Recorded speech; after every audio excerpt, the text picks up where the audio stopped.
Salam Cakrawala, Universitas Negeri Malang, UM, the only one. Halo Cakramania, selamat datang kembali di Cakraloka. Kali ini bersama saya Naban Khoiron. Kali ini kita kedatangan tamu, seorang profesor muda di Universitas Negeri Malang, dan kebetulan beliau adalah Kepala Pusat Publikasi Akademik di bawah kantor LP2M UM. Jadi kita kenalan dulu ya dengan beliau dan apa sih sebenarnya Pusat Publikasi Akademik itu. Oke, selamat datang Bapak Profesor Dr. Ahmad Taufik. Terima kasih Mas Naban, selamat sore semua Cakra Mania. Assalamualaikum warahmatullahi wabarakatuh. Waalaikumsalam warahmatullahi wabarakatuh. Apa kabar Bapak? Sehat selalu? Alhamdulillah sehat, Mas Naban juga sehat. Alhamdulillah sehat.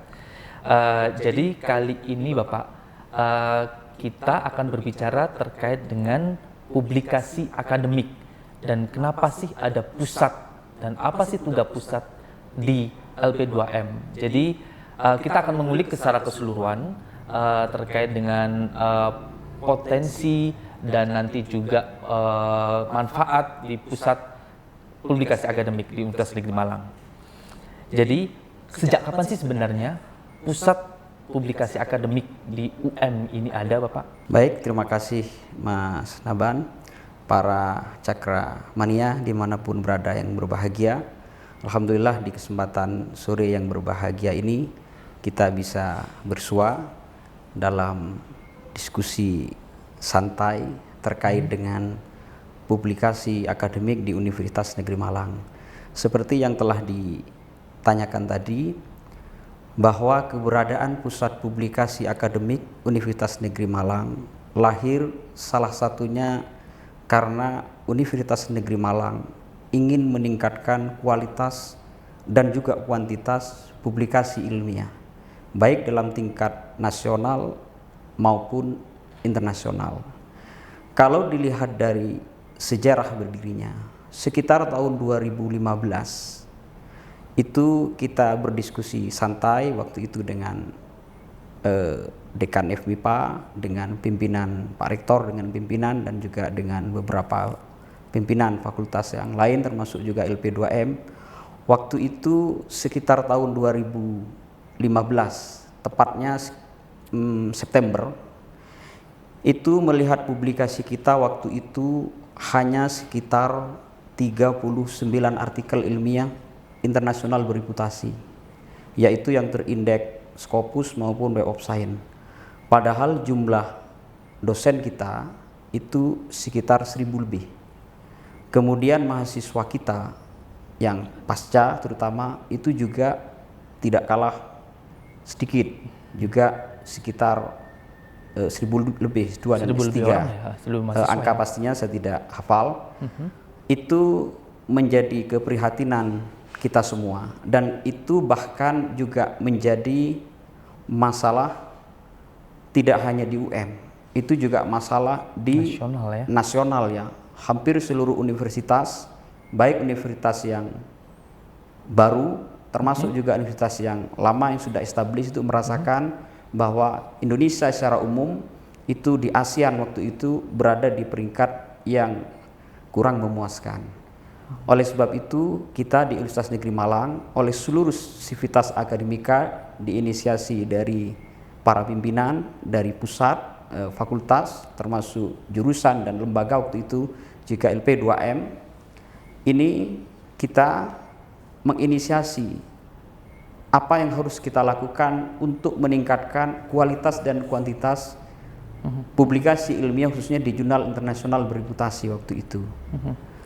Ya benar, sebagai universitas yang bergelut di dunia akademik ya memang seharusnya angka secara kuantitas maupun kualitas, entah penelitian, hasil pikiran mahasiswa dan dosen memang harus publikasi ya Bapak ya? Betul, disitulah kita harus menyebarkan ilmu pengetahuan dan juga teknologi termasuk seni. Tanpa itu hasil penelitian kita hanya sebatas laporan penelitian di rak-rak buku di tempat penelitian. Oleh sebab itu di dunia yang serba kompetitif, khususnya di bidang sains, teknologi, riset dan publikasi, termasuk pengabdian kepada masyarakat dalam berbagai aspek.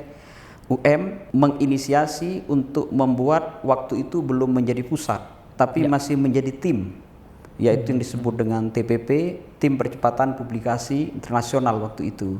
Timnya tidak banyak waktu itu, kita bekerja dengan sumber daya yang ada karena inisiasi di awal. Baru tahun 2016 setelah sekian bulan dari September 2015 kita membentuk tim yang lebih solid dari seluruh fakultas, seluruh bidang keahlian itu kita bekerja bersama. Alhamdulillah dari tahun 2015 yang jumlahnya itu 39 tadi awalnya. September itu 39, saya ingat pasti itu 39, walaupun di akhir itu kita naik tapi sekitar 80-an. Kalau data di Sinta itu tepatnya 82 tahun 2015. Itu kita masih bergerak dengan tim, sumber daya yang memang terbatas. Baru mulai 2016 alhamdulillah naik 2 kali lipat lebih. Jadi artikel publikasi internasional yang terindeks Scopus dan Web of Science jadi dari 82 itu naik menjadi hampir 200. Tepatnya itu adalah 192. Jadi prestasi yang luar biasa. Kalau kita lihat selama berdiri dulu juga IKIP. Ingat tahun 2008 itu 1 tahun baru 9. Naik 16 stagnan di situ, naiknya juga nggak signifikan. Nah, baru naik 2 kali lipat 2016. 192. Kemudian kita memperkuat tim, termasuk juga kebijakan yang disampaikan oleh pimpinan. Itu 2017 di luar ekspektasi yang kita menaikkan waktu itu juga mungkin 250, naik sekitar 327.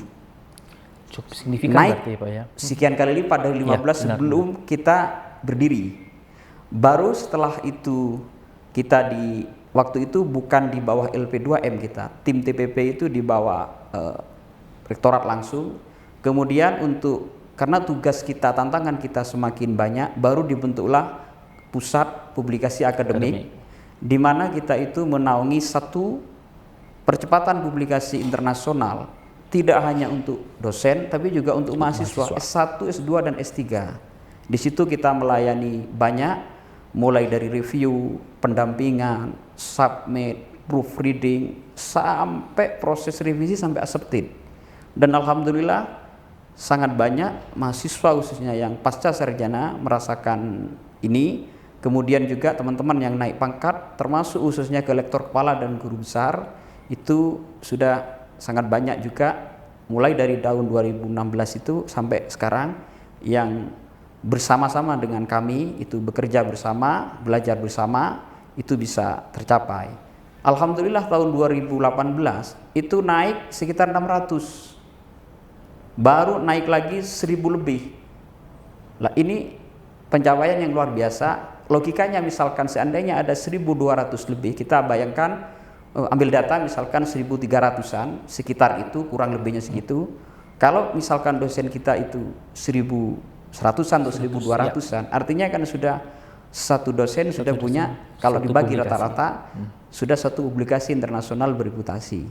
Ya, jadi ini alhamdulillah memang selama 5 tahun terakhir dan sampai sekarang naik. Bahkan yang terbaru yang dikeluarkan oleh Kemenristek Dikti yang beberapa waktu lalu sekarang diambil alih di Kemendikbud, itu yang terindeks Web of Science kita juga cukup signifikan, termasuk yang di Google Scholar yang nasional ya, yang terindeks terakreditasi Sinta peringkat baik 1 sampai 6, kita juga naik signifikan.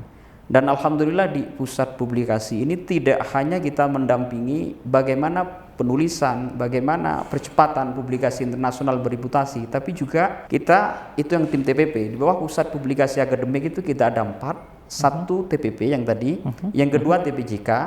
TPJK itu tim percepatan jurnal dan konferensi internasional. Salah satu yang menaungi ini adalah yang kerjanya luar biasa adalah Pak Haji Prasetyo dan kawan-kawan ini luar biasa kerjanya siang dan malam. Ini menaikkan baik tidak hanya segi jumlah tapi juga kuantitas juga, yang alhamdulillah data kita, jurnal kita itu sekitar 88 hampir 90 ya, dan hampir semua sudah terakreditasi di Sinta, termasuk konferensi karena ini juga masuk dalam IKU ya. Ini kita mulai tahun 2017 tepatnya, walaupun 16 kita sudah belum terorganisasi dengan baik, 17 tepatnya kita membentuk juga tim yang membantu konferensi untuk publikasi. Kenapa? Karena banyak di tinggi menyelenggarakan konferensi khususnya internasional, tapi tidak menghasilkan atau belum menghasilkan publikasi internasional. Nah, ini juga kelihatan hasilnya sangat signifikan. Kemudian yang ketiga, kita juga ada tim yang disebut dengan TP3A. TP3A itu adalah tim pencegahan dan penanggulangan plagiasi akademik ya. Jadi dalam berbagai bentuknya, termasuk salah satunya tugas kita adalah membantu teman-teman dosen yang ingin mengajukan kenaikan jabatan atau pangkat dari ke asisten ahli, ke lektor kepala maupun ke profesor, kita membantu itu. Tidak hanya itu, proposal penelitian yang dikirim baik di UM maupun ke Kemenristek waktu itu dan Kemendikbud sekarang, ini juga kita cek termasuk untuk syarat kelulusan mahasiswa, skripsi, tesis maupun S3. Cuma selama 2 tahun terakhir, karena yang mengajukan banyak, untuk mahasiswa kita bagi ke fakultas khususnya per jurusan atau prodi masing-masing, termasuk ke jurnal masing-masing. Dan yang baru ini karena tuntutan kita untuk konteks publikasi juga terkait dengan proposal riset juga ataupun pengabdian, kita juga ada tim baru yang memang baru lahir, kita yang disebut dengan tim Komite Etik Penelitian di UM. Nanti insya Allah mudah-mudahan tahun ini sudah bisa bertugas dengan baik dengan tim, karena memang membentuk ini kemarin kita terkendala salah satunya memang COVID itu ya. Dan tim itu harus khusus ikut pelatihan, punya sertifikat, dan itu untuk mencari itu, menyiapkan itu tidak bisa 1-2 bulan. Tapi insya Allah sekarang ini sudah ada, walaupun belum banyak, tapi minimal syarat yang diminta itu sudah terpenuhi. Jadi itu yang membuat salah satu publikasi kita baik nasional maupun internasional naik cukup, bahkan sangat signifikan. Ya, di Cakramania tidak ada kata yang nggak mungkin. Saat ini kalian baik mau dosen maupun mahasiswa yang ingin publikasi, ada pusat akademik, ada tim percepatan publikasi. Jadi nanti kalian kalau mulai konsultasi, proofread sampai memilih jurnal mana juga ada. Jadi tidak ada kata tidak mungkin. Ya. Gitu ya Pak ya. Dan semua itu free.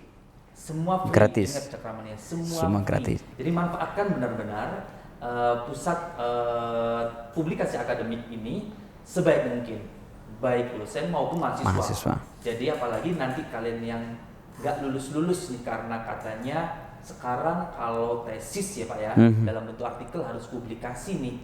Wah, udah nggak ada alasan lagi karena ada pusat publikasi akademik di bawah, nanti dibantu sama tim TPP ya. Kalau yang konferensi berarti nanti ada TPJK. Jadi gitu. Oke Bapak, tadi divisi ada 4 berarti ya Pak, yang baru yang nanti akan mungkin dalam 2 bulan semoga tim komite etik. Untuk itu berapa orang sih ya Pak dari sekarang dulu yang menjadi tim, yang seingat saya memang waktu itu masih sedikit ya, berapa orang saja sekarang menjadi pusat akademik di bawah LP2M dan membantu Cakramania baik dosen dan mahasiswa untuk publikasi. Berapa orang terlibat dalam mengelola publikasi akademik? Kalau dulu kita hanya sekitar 15 ketika awal berdiri, dan itu sangat tidak cukup. Kemudian tahun 15-16 gitu, kemudian tahun 17 kita naik sekitar 27, kemudian tahun 18 kita menaikkan yang di TPP itu juga sekitar 30, kemudian di TPJK itu juga sekitar 20, kemudian yang di TP3A kita 25, kemudian di tim etik ini kita sekitar 12-13. Jadi tim itu yang memang akan membantu semua terkait dengan publikasi khususnya baik nasional maupun internasional, tidak hanya di artikel ilmiah di jurnal, konferensi, di book chapter atau yang lain. itu yang kita sudah melaksanakan. Bahkan ini saya ingin bercerita menyampaikan, ada salah satu baru beberapa bulan yang lalu mahasiswa S1 itu bisa menghasilkan publikasi internasional di jurnal internal berreputasi di Q2. Itu dari hasil skripsinya. Dan kemarin juga mahasiswa dari hasil skripsinya. Kalau yang kemarin sudah cukup banyak, yang Q3, S2 juga sudah ada. Kalau yang S1, S3 ini memang bervariasi ya. Ada yang Q4, ada yang Q3, Q2 dan Q1. Tapi alhamdulillah dari tahun ke tahun kuartil itu semakin naik. Bahkan yang menarik sudah mulai bermunculan mahasiswa dari hasil risetnya tidak hanya terindeks Scopus kuartil Q1 sampai Q4, tapi juga berimpact faktor terindeks Web of Science. Itu yang kami sangat senang. Dan yang berikutnya juga, kalau dulu di awal-awal sekitar 15-16 itu didominasi oleh Fakultas MIPA dan Teknik. Alhamdulillah mulai 2-3 tahun terakhir ini seluruh fakultas sudah mulai bervariasi dan mulai bagus. Ini artinya apa? Kalau didominasi oleh 1-2 fakultas, 1-2 grup riset, itu kurang bagus walaupun jumlahnya tinggi. Tapi kalau kita bisa semua fakultas, semua jurusan, semua prodi, berarti kita itu semakin bagus karena semua merasakan dan semua terlibat di situ. Nah, ini memang harapan kita semua termasuk dari pimpinan itu semua punya publikasi nasional maupun internasional. Bahkan yang menarik juga termasuk riset yang didanai baik oleh dana internal UM tahun ini. Kalau kemarin kita sebelum PTNBH adalah dana PNBP UM, dana dari kementerian, kemudian juga dana dari beberapa dari luar negeri. Ini sangat luar biasa.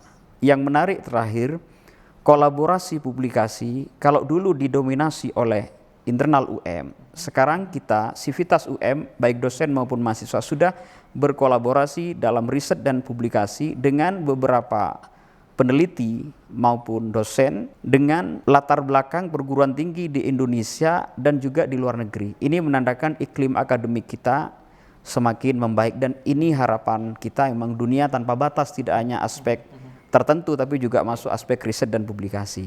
Jadi Cakramania itu mengukuhkan Universitas Negeri Malang sebagai salah satu pendidikan yang terbaik di Indonesia ya Bapak ya? Absolutely correct. As the world class university. Ya, betul.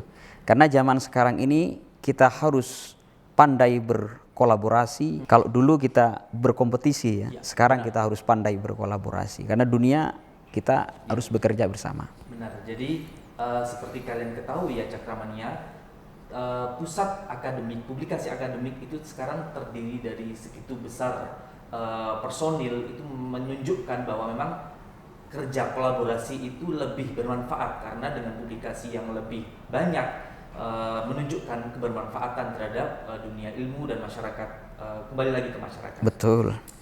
Ya, kalau gini Bapak,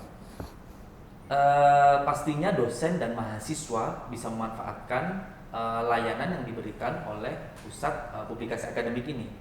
Tapi kalau dosen jelas ya Bapak ya, karena termasuk salah satu tugas dan itu tagihan di Tridharma Perguruan Tinggi setiap tahunnya. Kalau mahasiswa ini bagaimana Bapak? Kalau mahasiswa yang ingin memanfaatkan ini, memanfaatkan layanan TPP misalnya, itu bagaimana? Baik dosen maupun mahasiswa, kita tidak membedakan. Akan tetapi untuk mahasiswa itu harus ada rekomendasi dari dosen pembimbing. Karena kita ingin menghindari mahasiswa, misalkan mahasiswa S3, S2 maupun S1, mereka mau publikasi tanpa pengetahuan dosen pembimbing. Nah, itu tidak boleh, secara etika akademik itu tidak boleh. Maka kami meminta hanya mahasiswa tersebut minta persetujuan rekomendasi bahwa artikel yang akan kita bantu, yang akan kita beri masukan, yang akan kita juga carikan ke jurnal mana atau konferensi mana atau ke buku chapter yang mana di penerbit internasional, itu benar-benar telah diketahui oleh para pembimbing, khususnya pembimbing 1. Dan kami setiap proses, misalkan review, termasuk ketika pengiriman, kami mewajibkan corresponding autornya itu adalah dosen pembimbing, sehingga semua proses pembimbing tahu, termasuk ketika akan submit, ketika revisi sampai selesai. Jadi semua harus transparan. Kalau dosen itu langsung saja, banyak dosen yang tiap hari datang ke kami, ke kantor kami di Geraha Rektorat lantai 5. Ada juga yang melalui email, tidak ada masalah. Yang penting mengirimkan naskah, apa yang diinginkan, apakah proses review, apakah pencarian, apakah diskusi, apakah proofreading, apakah layouting dan sebagainya, itu kita semua melayani. Dan kita sudah ada website yaitu tpp@um.ac.id, walaupun terus kita sempurnakan paling tidak, termasuk email, email di tpp@um.ac.id itu sudah banyak yang mengakses, sudah sekian ribuan. Bahkan kami tiap hari itu membalas, mengecek dan seperti itu. Jadi Cakramania, jangan sampai ketinggalan. Kalian sudah belum main ke Geraha Rektorat lantai 6 ke pusat publikasi akademik untuk berkonsultasi terkait dengan publikasi kalian. Jadi jangan sampai ketinggalan karena sudah ribuan. Apakah kalian masuk di dalam ribuan mahasiswa atau dosen tersebut atau termasuk yang ketinggalan? Jadi jangan sampai ketinggalan ya. Lah, dengan sekarang tim yang sudah lebih besar Bapak, dan kemudian juga prestasi yang di tahun 2016 yang dari 32 kemudian menjadi 82 dalam sekian bulan, dan dalam tahun berikutnya bisa langsung mendongkrak publikasi UM baik kuantitas dan kualitas. Kira-kira prestasi apa saja sih Bapak yang sudah diraih oleh pusat publikasi akademik? Kalau kita melihat prestasi publikasi khususnya dengan naiknya itu sebenarnya bukan prestasi kami, tapi itu prestasi UM secara umum. Karena kita bekerja kolektif bersama dengan mahasiswa dan dosen, sehingga kami tidak mengklaim itu adalah prestasi kami, tapi prestasi bersama seluruh sivitas UM. Dan ini alhamdulillah juga dari data Sinta kita juga bisa naik dari waktu itu di atas 50 peringkat kita, termasuk peringkat Scopus kita dari tahun ke tahun naik, dan sekarang kalau kita cek kita juga berada di urutan yang dapat dikatakan di urutan teratas dalam skala nasional di Indonesia, perguruan tinggi seluruh Indonesia. Ini artinya menunjukkan bahwa kita terus berbenah dari berbagai hal khususnya publikasi. Namun demikian, apapun yang namanya prestasi, kita tidak boleh berpuas diri, langsung kita bersantai-santai. Kenapa? Justru mempertahankan dari yang sudah ada dan meningkatkan itu jauh lebih sulit daripada yang tidak ada atau sangat rendah untuk meningkatkan. Dari yang sudah tinggi itu mempertahankan itu sangat susah. Dan ini kalau dianalisis berdasarkan data, statistik khususnya, 5 tahun ke depan ini menjadi tantangan bagi kita khususnya untuk menaikkan jumlah, karena 5 tahun ini sudah naik signifikan. Yang kedua, tantangan berikutnya adalah untuk menaikkan kualitas. Tapi saya sangat yakin 5 tahun ke depan dan juga beberapa tahun ke depan pun UM insya Allah terus semakin berkibar khususnya dalam publikasi ilmiah di konteks nasional maupun internasional. Kira-kira jurnal, ada berapa jurnal yang sudah terindeks Scopus oleh di UM sih Bapak? Kita berbicara di sini kalau di TPP, satu, kita membantu untuk pencarian tidak hanya fokus yang di UM. Jadi kita fokus pada jurnal-jurnal yang dipublikasikan di internasional.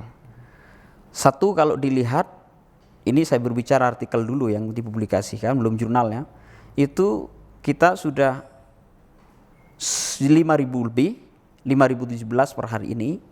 Kemudian yang membanggakan, citasi artikel UM yang diterbitkan oleh Sivitas UM sudah hampir 20.000. Artinya apa? Satu artikel yang sekitar 5.000 disitasi oleh 20.000 itu 1:4. Itu prestasi yang luar biasa bagi kita. Kalau pertanyaan yang tadi terkait dengan jurnal nasional, kita dari 88 jurnal, 60 sekian, hampir 70, itu sudah terindeks Sinta. Dan salah satu yang di kita, walaupun itu juga UM dan asosiasi, itu ada satu yang masuk Scopus. Kita mengatakan itu UM dan asosiasi ya, yang di sastra ya.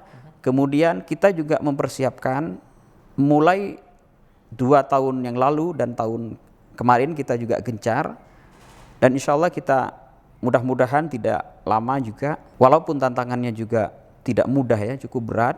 Tim yang di TBJK juga berusaha untuk bagaimana menaikkan dari Sinta ke Skopus. Kita sudah memetakan, mudah-mudahan termasuk melalui kebijakan yang sudah bagus dan lebih bagus lagi, anggaran dan sebagainya, dan juga tim tentunya, dukungan dari berbagai pihak, seluruh sivitas UM dari pimpinan sampai juga dosen dan mahasiswa dan juga tendik. Mudah-mudahan tahun ini ada yang diajukan dan lolos, dari ada yang ditolak kita memang, ada yang diberi waktu 1-2 tahun untuk perbaikan. Memang butuh waktu, tidak mungkin dalam kurun waktu 1-2 tahun untuk mengindekskan ke Skopus langsung keluar, butuh waktu yang sangat panjang. Tapi kita harus optimis, sama dengan perguruan tinggi lain, kita harus optimis.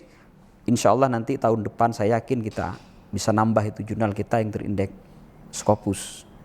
Jadi Cakramania, kita tahu bahwa sekarang saat ini kolaborasi itu menjadi kunci untuk kalian bisa bersaing di dunia, apalagi di akademis ya, sekarang di dunia kerja sekalipun.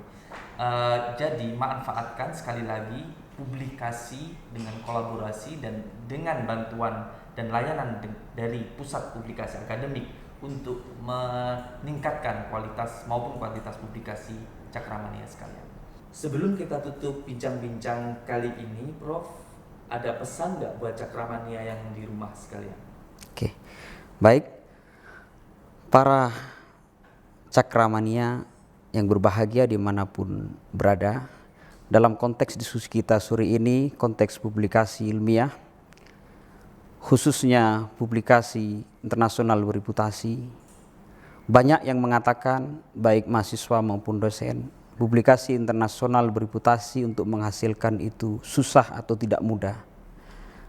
Tidak salah yang dikatakan itu, tapi yang salah adalah kalau kita tidak pernah berusaha.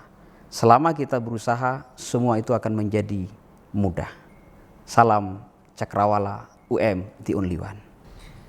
Terima kasih Prof Taufik Sama-sama. atas insight-nya di pusat publikasi akademik.